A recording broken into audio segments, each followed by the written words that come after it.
اللہ رب العزت جل جلالہ و عما نوالہ و عظم شانہ کی حمد و ثنا اور حضور نبی رحمت شفیع امت ختمی مرتبت تاجدار عرب و عجم رسول محتشم احمد مجتبی حبیب کبریا شافع روز جزا مالک ہر دو سرا احمد مجتبی جناب سیدنا محمد مصطفیٰ صلی اللہ علیہ وسلم کے دربار عالی میں ہدیت درود و سلام عرض کرنے کے بعد اللہ کے فضل اور توفیق سے اور نبی رحمت صلی اللہ علیہ وسلم کی نگاہ عنایت کی برکت سے ہم سب کو جمعۃ المبارک کی سعادت نصیب ہو رہی ہے۔ میری دعا ہے کہ رب ذوالجلال ہم سب کو اس کی برکت دنیا اور آخرت میں عطا فرمائے۔ تعلیمات اسلام پہ چلتے ہوئے اس کے ابلاغ و تبلیغ میں اپنا کردار ادا کرنے کی توفیق عطا فرمائے۔ آج ہماری گفتگو کا عنوان ہے عظمت والدین۔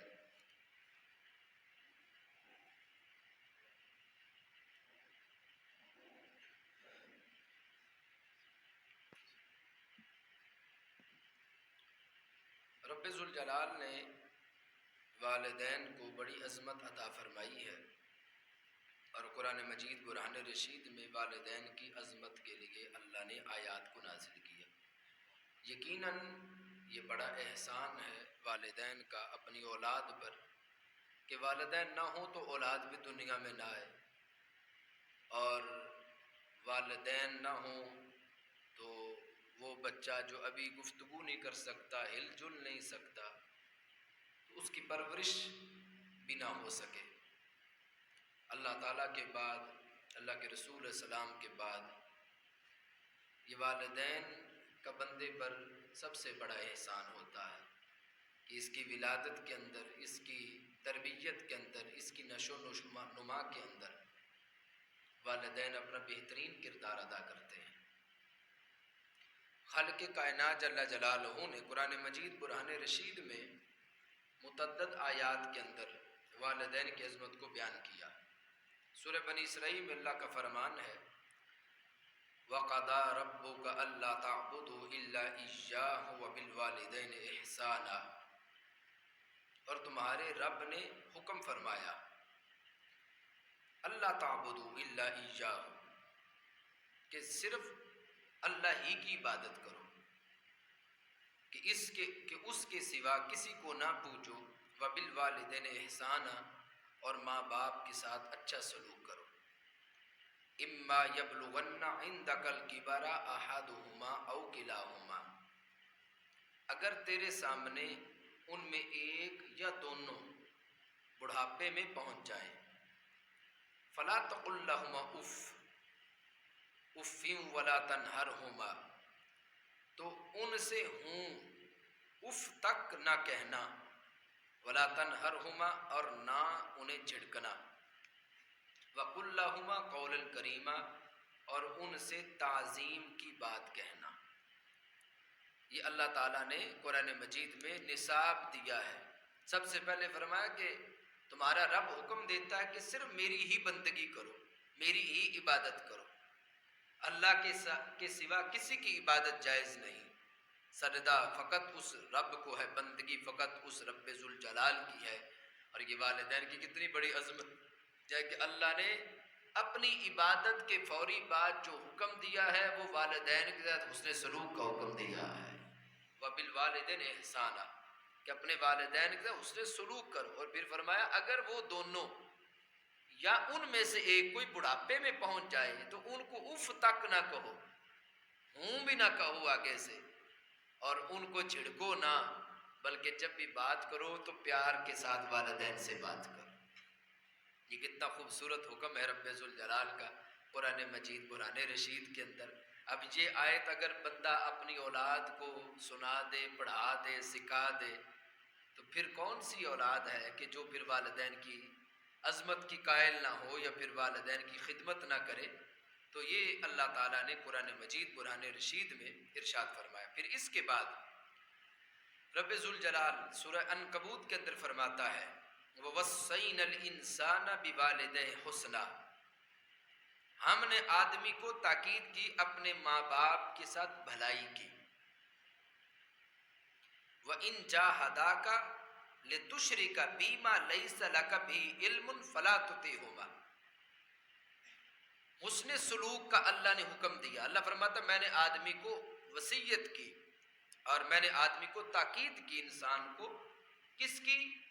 کہ والدین کے حسن سلوک کرے. لیکن اگر اللہ فرماتا ہے کہ والدین بھی گناہ کی ترغیب دے یا رب سے، رب کے رسول سے بغاوت کا حکم دے، ادھر فرمایا کہ لتشرک بی ما لیس لک بعلم، اگر والدین میرے ساتھ تمہیں شرک کرنے کا حکم دے فلا تطعہما، یہ بات نہیں ماننی، خلاف شرع بات والدین کی نہیں ماننی. اس کے علاوہ جو بھی حکم وہ شرع کے مطابق دے ان کو ماننا لازم ہے اور ان کی خدمت کرنا لازم ہے. فلا تطعہما. اس کے بعد رب ذوالجلال ارشاد فرماتا ہے وَوَصَّيْنَا الْإِنسَانَ بِوَالِدَيْهِ حَمَلَتْهُ أُمُّهُ وَهْنًا عَلَى وَهْنٍ وَفِصَالُهُ فِي عَامَيْنِ أَنِ اشْكُرْ لِي وَلِوَالِدَيْكَ إِلَيَّ الْمَصِيرُ. اللہ اور ہم نے آدمی کو اس کے ماں باپ کے بارے میں تاکید فرمائی ہے. حَمَلَتْهُ أُمُّهُ وَهْنًا عَلَى وَهْنٍ، کہ اس کی ماں نے اسے پیٹ میں رکھا کمزوری پر کمزوری جھیلتے ہوئے.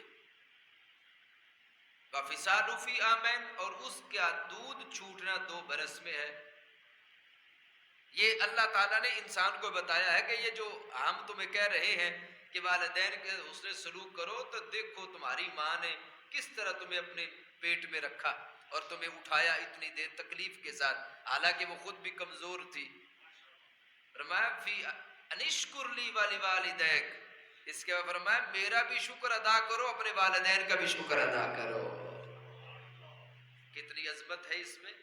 انشکر لی ولوالدیک، اللہ فرماتا میرا شکر بھی ادا کرو اور والدین کا شکر بھی ادا کرو کہ میرے حکم سے تمہاری ولادت ہوئی ہے اور تمہارے والدین کے سبب سے تم دنیا میں آئے ہو. میں نے فضل کیا، میں نے کرم کیا تمہارے والدین پر، اور میرے فضل سے پھر ان دونوں کا جب نکاح ہوا اور پھر میرا فضل تھا، میرے حکم کے ساتھ تمہاری ولادت ہوئی ہے. فرمایا میرا بھی شکر ادا کرو، اپنے والدین کا بھی شکر ادا کرو. الیہ المصیر، اللہ فرماتا تم نے ہماری ادھر لوٹ کے آنا ہے، نہ شکرے نہ بننا، نہ میری نہ شکری کرنا، نہ اپنے والدین کی نہ شکری کرنا. کیوں؟ فرمایا میرے پاس تم نے لوٹ کر آنا ہے، پھر اس کا حساب بھی میں نے لینا ہے کہ میں نے تمہیں پیدا کیا اور تمہارے والدین کے ذریعے سے پیدا کیا، وہ سبب بنے اس میں. تو بتاؤ تم نے شکر ادا کیا؟ اگر کیا تو پھر نعمت اور اجر ملے گا، اگر نہیں کیا تو پھر قیامت کے اللہ کی ذات حساب لینے والی ہے. تیسری آیت میں اللہ تعالیٰ نے چوتھے مقام پر رب ذوالجلال فرماتا ہے وَوَصَّيْنَا الْإِنسَانَ بِوَالِدَيْهِ إِحْسَانًا حَمَلَتْهُ أُمُّهُ كُرْهًا وَوَضَعَتْهُ كُرْهًا. اللہ فرماتا ہے ہم نے آدمی کو تاکید کی ہے کہ اپنے والدین کے ساتھ بھلائی کرے، کہ اس کی ماں نے اسے پیٹ میں رکھا تکلیف سے، کہ 9 ماہ تک اسے تکلیف برداشت کی، اور جب اس نے اسے جنا پیدا کیا تب بھی اس سے زیادہ تکلیف تھی وہ مرحلہ ولادت کے وقت کا. اور پھر آگے دودھ کے حوالے سے کہ دودھ اس نے تمہیں پلایا، اور پھر یہ ساری صورتحال اللہ تعالیٰ نے ارشاد فرمائی. اب ان تینوں آیات میں اللہ وَوَصَّيْنَا الْإِنسَانَ، کہ ہم نے انسان کو وصیت کی. آج ہمارے معاشرے کے اندر ایک طبقہ ہے، انہوں نے یہ ایک عقیدہ گھڑا ہوا ہے کہ اہل بیت اطہار مولا علی رضی اللہ عنہ یا سیدہ فاطمہ سلام اللہ علیہ یا دیگر ائمہ یہ کہتے ہیں یہ وصی رسول ہیں، اور وصی رسول کی اپنے پاس سے انہوں نے گھڑی ہوئی ہے کہ ان پر معاذ اللہ وحی نازل ہوتی ہے اور یہ ان کی شان نبیوں سے افضل ہے معاذ اللہ. تو ہم نے کہا یہ تم خاص جو کر رہے ہو، یہ تو قرآن نے وصینا الانسان تمام انسانوں کو وصی فرمایا ہے، وصیت اللہ فرماتا ہم نے تمام لوگوں کو دی ہے. تو پھر ضروری ہے کہ اگر وہ جو انہوں نے گھڑا مسلک اور عقیدہ گھڑا کہ جو وصی رسول ہو وہ پھر جو ہے نبیوں سے افضل ہوتا ہے، اس پر وحی نازل ہوتی ہے، تو یہ اللہ نے تو تمام لوگوں کو وصیت فرمائی ہوئی ہے، ساری امت ہی وصی ہے، کیونکہ سرکار نے بھی وصیتیں فرمائی اپنی امت کو. تو پھر ضروری تھا اگر جن کو انہوں نے خاص کہ ان پہ وحی نازل ہوتی پھر باقیوں پہ بھی ہونی چاہیے تھی، اور اگر باقیوں پہ نہیں ہوتی اور بالیقین نہیں کا نبوت کا دروازہ سرکار کے بند ہو گیا تو پتہ چلا ان ائمہ کی شان براؤل ورا ہے، لاکھوں کروڑوں اربوں شانیں ہیں، لیکن یہ عظمت جو کہنا چاہتے ہیں یہ ان کی نہیں ہے، وہ خود اس پر ان سے ناراض ہیں، کیونکہ رب نے وحی اور نبوت کی شان نبیوں کو عطا کی ہے اور نبوت کا دروازہ رب نے سرکار پہ بند فرما دیا ہے۔ تو اس سے یہ بھی پتا چلا یہ من گھڑت عقیدہ ہے کہ یہ وسیع ہیں اور یہ ہے وہ ہے۔ تو الحمدللہ ہمارا جو مسلک عقیدہ ہے یہ قرآن و سنت سے ثابت ہے اور رب ذوالجلال اسی پر ہمیں زندگی موت عطا فرمائے۔ احادیث کے اندر بخاری شریف میں نبی اکرم نور مجسم شفیع معظم صلی اللہ علیہ وسلم سے پوچھا صحابہ نے، حضرت عبداللہ ابن مسعود رضی اللہ تعالیٰ عنہ راوی ہیں کہ سألت رسول اللہ صلی اللہ علیہ وسلم ای العمل احب الی اللہ، صحابہ نے پوچھا کہ یا رسول اللہ صلی اللہ علیہ وسلم یہ ارشاد فرمائے کون سا کام رب کو زیادہ پسند ہے، سب سے زیادہ پسندیدہ کام اللہ کی بارگاہ میں کون سا ہے؟ تو سرکار معظم علیہ السلام الصلاۃ علی وقتہا، صحابہ فرماتے وقت پر نماز پڑھنا رب کو بڑا پسند ہے۔ عرض کہ یا رسول اللہ اس کے بعد؟ سرکار بر الوالدین، پھر والدین کے ساتھ اچھائی اور حسن سلوک کرنا فرمائیے رب کو پسندیدہ عمل ہے۔ اور عرض کیا یا رسول اللہ اس کے بعد الجہاد فی سبیل اللہ، پر رب کے رستے میں جہاد کرنا پھر یہ رب کو پسند ہے۔ یہ صحابہ نے باقاعدہ جب پوچھا سرکار نے بتایا 3 کاموں کا، فرمایا رب کے دربار میں سب سے پسندیدہ عمل پہلے نمبر پر وقت پر نماز، دوسرے نمبر پر والدین کے حسن سلوک اور تیسرے نمبر پر جہاد فی سبیل اللہ۔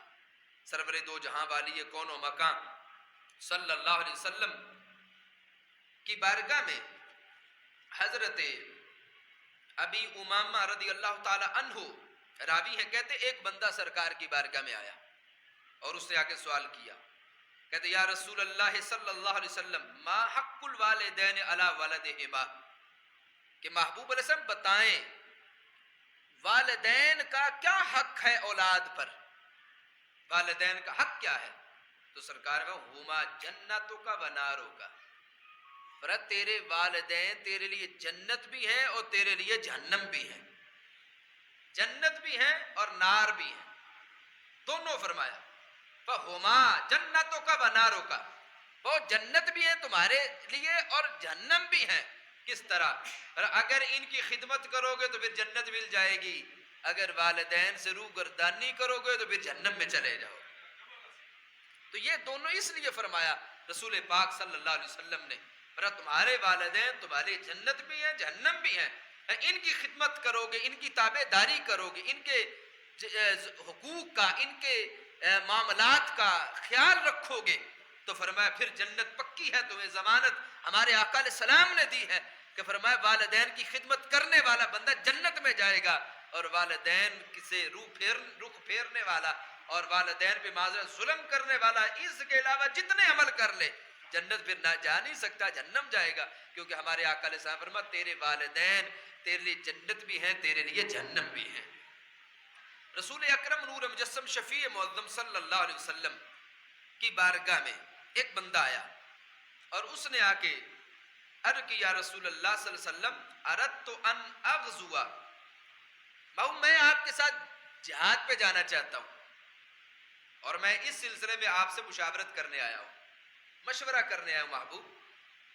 تو ہمارے آقا علیہ الصلوۃ والسلام چونکہ آپ کو رب ذوالجلال نے تمام علوم کے خزانے عطا کیے ہیں، ہمارے آقا سے ہر بندے کی ہر صورتحال کو جانتے ہیں، کائنات کے ذرے ذرے چپے چپے کا علم رسول پاک صلی اللہ علیہ وسلم کے پاس ہے۔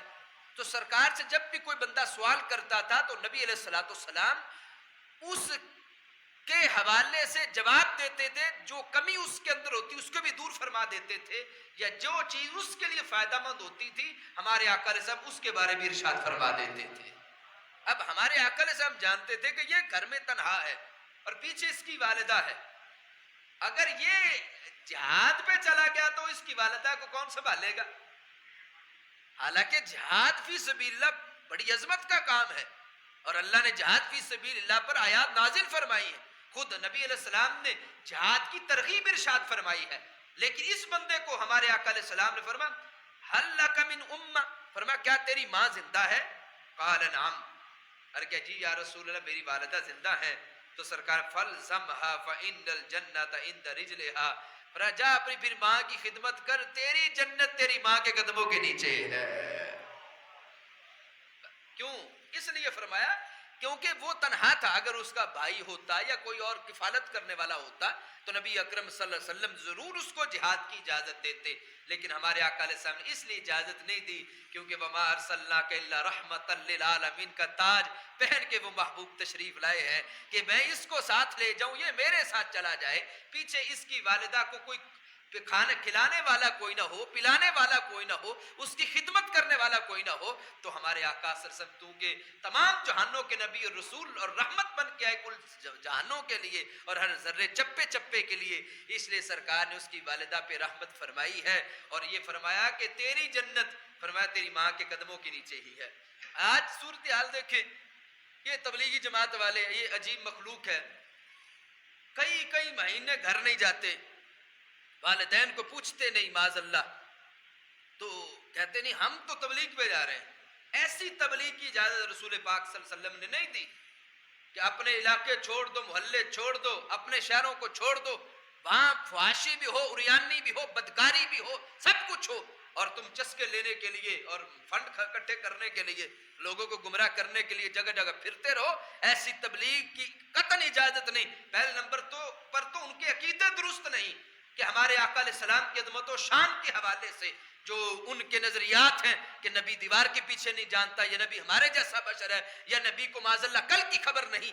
پہلے نمبر پر تو تبلیغ کے لیے عقیدہ شرط ہے، اور دوسرے نمبر پر تبلیغ کے لیے وہ چیزیں ضروری ہیں جس کا رسول پاک صلی اللہ علیہ وسلم نے حکم دیا ہے.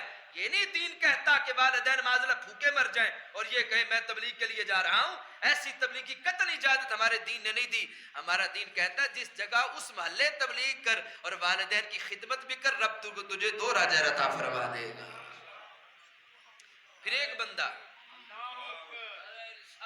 یا رسول اللہ صلی اللہ علیہ وسلم، پھر ایک حضرت عبداللہ ابن عمر رضی اللہ تعالیٰ کہتے ہیں ایک بندہ سرکار کی بارگاہ میں آیا، ارے کہ یا رسول اللہ صلی اللہ علیہ وسلم میں آپ سے ہجرت کی اجازت لینے آیا ہوں اور میں اپنے والدین کو روتا چھوڑ کے آیا ہوں، آپ مجھے ہجرت کی اجازت دے دے. تو سرکار نے فرمایا ارجع الیہما، واپس لوٹ جا اپنے والدین کے پاس، جیسے ان کو رلایا ہے ویسے ان کو ہنسا کے ہنسا پھر اجازت مانگ. یا رسول اللہ میں ہجرت کے لیے آیا ہوں، میرے والدین رو رہے ہیں. سرکار نے فرمایا واپس لوٹ جا. یہ ہے ہمارے آقا صلی اللہ علیہ وسلم کی شریعت. فرمایا والدین کو رلانے کی اجازت میرے دین میں نہیں ہے، فرمایا میرے دین میں والدین کو راضی کرنے کا حکم موجود ہے. پھر ایک بندہ یمن سے چلا اور سرکار کی بارگاہ میں یمن سے اتنی دور سے آ کہنے لگا یا رسول اللہ صلی اللہ علیہ وسلم میں آپ کی ہجرت کر کے آیا ہوں، میں یمن چھوڑ کے باپ کی بارگاہ میں آ گیا. تو سرکار نے فرمایا اللہ کا احد بالیمن، کیا تیرے گھر میں پیچھے یمن کے اندر تیرا پیچھے بھی کوئی بندہ ہے، کوئی تیرے عزیز و اقارب، کوئی رشتہ دار، کوئی کون ہے پیچھے تیرا؟ ارے کہ یا رسول اللہ صلی اللہ علیہ وسلم میرے والدین پیچھے. صرف والدین کا تذکرہ کیا اس نے کہ صرف والدین ہی تھے، نہ بھائی نہ بہن نہ اور رشتہ داروں کو اس نے تذکرہ کیا کہ میرے صرف والدین پیچھے یمن میں ہیں. تو ہمارے آقا علیہ السلام آدے نہ لاکا، اب آئے ہو کہتے ہو صرف والدین پیچھے ہیں، کیا ان سے اجازت بھی لی کہ نہیں؟ قال لا، کہنے لگا نہیں یا رسول اللہ میں نے اجازت تو نہیں لی ان سے. اب سرکار نے یہ نہیں فرمایا ابھی اتنے سینکڑوں کلومیٹر کا سفر کر کے آیا بیٹھا ہے، اور سفر بھی اس وقت کتنے تھے کہ سواریوں پہ یا پیدل یا اونٹ پہ کس طرح مشکل سفر ہوتے تھے. یہ نہیں فرمایا ہمارے آقا صلی اللہ علیہ وسلم نے کہ چلو اب کوئی بات نہیں، بلکہ ہمارے آقا علیہ السلام فرمایا فرج الیہما، واپس لوٹ جا، واپس یمن جا کے والدین سے پھر اجازت طلب کر. فَإِنْ آدِنَا لَكَ، اگر وہ تجھے اجازت دے پھر میرے پاس آ اور پھر جہاد بھی کر. اگر اجازت نہ دیں فرمایا فَبِرَّهُمَا، فرمایا پھر انہی کی خدمت کر، یہاں آنے کی تجھے کوئی ضرورت نہیں ہے. یہ ہے ہمارا دین. ہمارے آقا صلی اللہ علیہ وسلم نے جو ہمیں عطا فرمایا. کہاں بندہ یمن سے چلا اور سرکار کی بارگاہ میں پہنچا اور سرکار نے پوچھا تیرے کوئی ہے پیچھے؟ کہا یا رسول میرے والدین ہیں. پھر سرکار نے فرمایا کیا تو نے والدین سے اجازت مانگی ہے؟ انہوں نے کہا نہیں یا رسول اللہ میں نے اجازت نہیں مانگی, میں بغیر اجازت لیے آپ کی بارگاہ میں آ گیا ہوں. تو ہمارے آقا علیہ السلام نے اس کو واپس یمن لوٹا دیا اور فرمایا جا والدین سے اجازت مانگ, اگر وہ اجازت دیں تو پھر میرے پاس آ جانا اور میری بارگاہ میں آ کے پھر آگے جہاد بھی کرنا, اگر والدین اجازت نہ دیں پھر وہیں رہو اور اپنے والدین کی خدمت کرو. یہ ہمارے آقا صلی اللہ علیہ وسلم کی شریعت اور سرکار کا دین ہے, اور یہ کتنا ضروری ہے کہ ہم اپنی نسلوں کو بتائیں. آج لوگ احتجاج کرتے ہیں کہ ایک دن بیٹے کی شادی ہوتی ہے اور اگلے دن وہ علیحدہ ہو جاتا ہے, وہ کہتا ہے میرے والدین کے ساتھ میرا گزارا ہی نہیں ہے. تو اس میں جہاں کم بختی اس بچے کی ہے, بدبختی اس کے لیے ہے, وہاں پہ کمزوری تو والدین میں بھی تھی کہ جس دین نے یہ گردن والدین کے ساتھ جھکانی تھی, ہم نے اس دین سے بچے کو دور کیا ہوا ہے. تو ضرورت ہے نا یہ فرامین ہم سنائیں کہ جو ہمارے آقا صلی اللہ علیہ وسلم نے ارشاد فرمائے ہیں, اور پھر اس میں ہمارے لیے عظمت بھی ہوگی, پھر اس میں ہمارے لیے برکت بھی ہوگی. بلکہ ہمارے آقا صلی اللہ علیہ وسلم نے فرمایا, مسند احمد میں ہے, سرکار فرماتے من سرہ ان یمد لہ فی عمرہ ویزاد فی رزقہ, بس جو بندہ یہ چاہے کہ اس کی عمر میں برکت آ جائے, اس کی عمر زیادہ ہو جائے, اس کا رزق بڑھ جائے. اب ہر بندہ یہ چاہتا ہے میری عمر بھی زیادہ ہو, میرے رزق میں فراوانی ہو. سرکار فرماتے جو یہ بندہ دو کام چاہے کہ اس کی عمر زیادہ ہو جائے, اس کی رزق میں برکت آ جائے, تو پھر کیا کرے؟ فرمایا وہ اپنے والدین کے حسن سلوک کرے اور رشتہ داروں سے اچھا سلوک کرے. والدین کی خدمت کرے گا, رشتہ داروں سے حسن سلوک کرے گا, پر رب عمر بھی بڑھا دے گا, رزق بھی بڑھا دے گا. یہ دیکھیں نا کتنا سارا کچھ تو ہمارے دین کے اندر ہے جو سرکار نے فرما دیا. اب اس بندے کی دنیا بھی کھری ہوتی جا رہی ہے, آخرت بھی کھری ہوتی جا رہی ہے.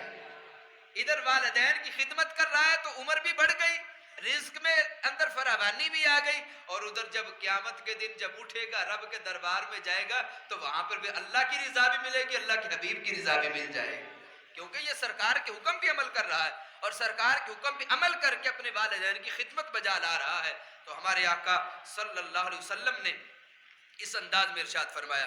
میرے بھائیوں, سرور دو جہاں والی کون و مکان صلی اللہ علیہ وسلم نے فرمایا, امام بخاری علیہ رحمہ نے الادب المفرد میں اس حدیث کو ذکر کیا. سرکار فرمایا ما من مسلم لہو والدان مسلمان, جس مسلمان کے والدین ہیں اور والدین بھی مسلمان ہیں, کافر کی بات نہیں, کیونکہ جتنی عظمتیں ہیں یہ اسلام کے لیے, یہ مسلمانوں کے لیے, یہ اہل ایمان کے لیے. رب کے دربار میں اللہ کی بارگاہ میں جو بھی رحمتیں, برکتیں, رفعتیں اور جو بھی انعامات ہیں یہ کفار کے لیے نہیں, یہ یہود کے لیے نہیں, یہ نصارہ کے لیے نہیں, یہ مجوس کے لیے نہیں, یہ قادیانیوں کے لیے نہیں, بلکہ یہ ساری عظمتیں, برکتیں رب نے محمد عربی علیہ السلام کے غلاموں کے لیے عطا فرمائی ہیں. کافر محروم ہے, یہودی سکھ ہندو محروم ہے اللہ کی رحمتوں سے, اور جس نے سرکار کی غلامی کا پٹا گلے میں ڈالا ہے اس پہ ہر وقت اللہ کی رحمت نازل ہوتی رہتی ہے. تو ہمارے آقا علیہ السلام جس مسلمان کے والدین ہو اور پھر والدین بھی مسلمان ہو, یصبح الیہما محتسبا, صبح اٹھے, اب صبح ہوئی ہے, یہ بچہ اٹھا ہے, پر اس نے اپنے والدین کے چہرے کو ثواب کی نیت سے دیکھا ہے اور پیار سے دیکھا ہے, ثواب کی نیت سے دیکھا, فَإِلَّا فَتَحَ اللَّهُ لَهُ بَابَيْنِ یعنی مِنَ الْجَنَّةِ, اس نے شوق سے, عقیدت, احترام سے, ثواب کی نیت سے جب والدین کے چہرے کو دیکھا, پر رب نے اس کے لیے جنت کے 2 دروازے کھول دیے ہیں.